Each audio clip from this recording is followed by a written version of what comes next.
Eto na nga mga chong, marami tayong basketball updates. Ang naging problema ng Ginebra, paano sila natalo noong Game 6? Bong Quinto at Coach Luigi Trillo may sinabi sa Ginebra, sila naman daw sa PBA Finals. Sa nakalipas nga na Game 6 semis kagabi, ay nagawa nga ng Meralco Bolts na makapuwersa pa ng Game 7 na gaganapin sa San Jose, Batangas. Grabe nga yung naging adjustment ng Meralco Bolts, lalong-lalo na pagdating sa depensa, kung saan huling-huli nila ang triangle offense ng Barangay Ginebra.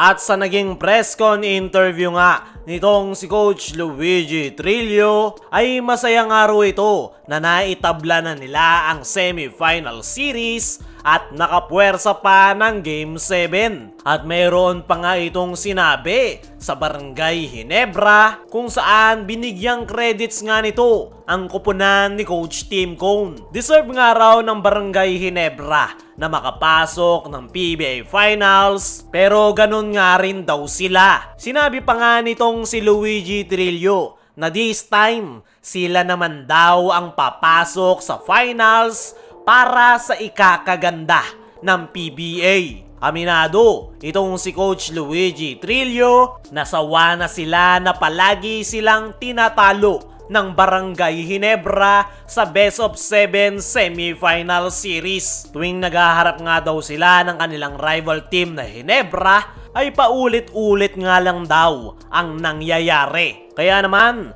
target nga daw nila ngayon na tapusin ang bangungot na ibinibigay sa kanila ng Barangay Ginebra. Ayon pa nga dito kay Luigi Trillo ay kung sila nga raw ang makakapasok sa PBA Finals ay mas maganda raw para sa PBA. Ibang flavor naman daw sa PBA Finals. Pero bago nga raw sila maghangad ng PBA Finals ay kailangan pa nilang tapusin ang series sa darating na Biyernes. Pagdating naman dito kay Bong Quinto ay aminado nga ito na palagi daw siyang pinapaiyak ng Barangay Ginebra. Grabe na nga raw yung stress na ibinibigay sa kanya ngayong semifinals at alas 3 na nga raw siya nakatulog dahil sa pressure na baka matalo na naman daw ng Ginebra. Mabuti na nga lang daw ay nakapuwersa pa sila ng Game 7 at dyan nga daw nila huhugutin ang kanilang momentum. Dagdag pa nga nitong si Bong Quinto,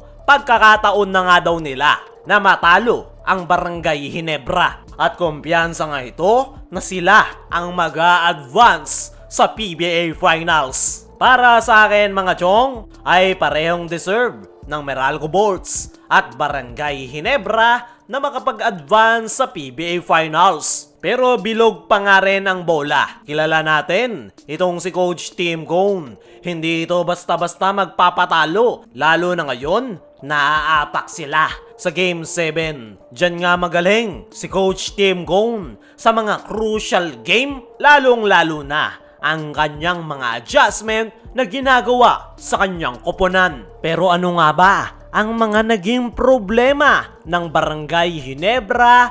Bakit sila natalo ng Meralco Bolts? Kagabi nga mga chong ay nakapuwersa ng Game 7 ang Meralco matapos nilang itumba ang Barangay Ginebra sa score na 81-86. Ibig sabihin nga lang yan, mayroon pang Game 7 sa Biyernes na gaganapin sa San Jose, Batangas. Pero ano yung mga naging problema ng Barangay Ginebra? Unang-una dyan syempre ay ang kanilang napakaraming turnovers. First quarter pa lang ay sunod-sunod na ang turnovers na naitala ng Barangay Ginebra.